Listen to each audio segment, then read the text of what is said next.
اگلا سوال آغا خان ہسپتال کراچی سے ڈاکٹر سونیا صاحبہ پوچھتی ہیں،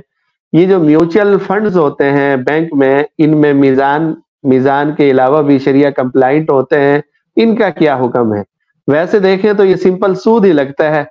پہلے سے بتا دیتے ہیں کہ 20 سے 23% تک پرافٹ ہوگا، تو اس سلسلے میں شرعی تعلیمات کیا ہے؟ دیکھیں، اگر کسی میوچل فنڈ کی باقاعدہ شرعی نگرانی ہو رہی ہے اور مستند مفتیان کرام اس کو دیکھ رہے ہیں تو اس میں انویسٹمنٹ کرنے میں کوئی حرج نہیں ہے۔ باقی جہاں تک یہ بات ہے کہ جتنا سرکار سود دیتی ہے وہ تقریباً اتنا ہی نفع دیتے ہیں، تو وہ ایک اندازے سے بتا رہے ہوتے ہیں۔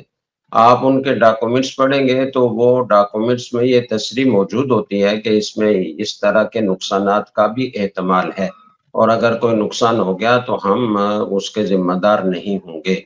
تو جب یہ تصریح موجود ہے اور جو مقدار وہ اندازے سے بتاتے ہیں وہ کوئی حتمی نہیں ہوتی، جو خود انہوں نے سوال میں لکھا ہے کہ 20 سے 30% دیتے ہیں،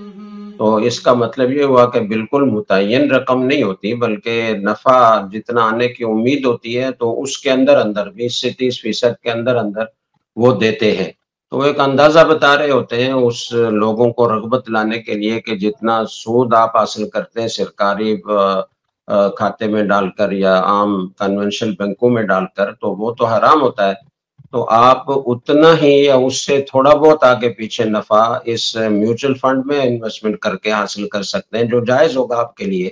تو ترغیباً اگر اس مقدار کو ذکر کیا جاتا ہے اور وہ حتمی نہیں ہوتی بلکہ ایک اندازہ ہوتا ہے، تو اس مقدار کے اندازہ کے طور پر بتانے سے کوئی چیز حرام یا سود نہیں بنتی۔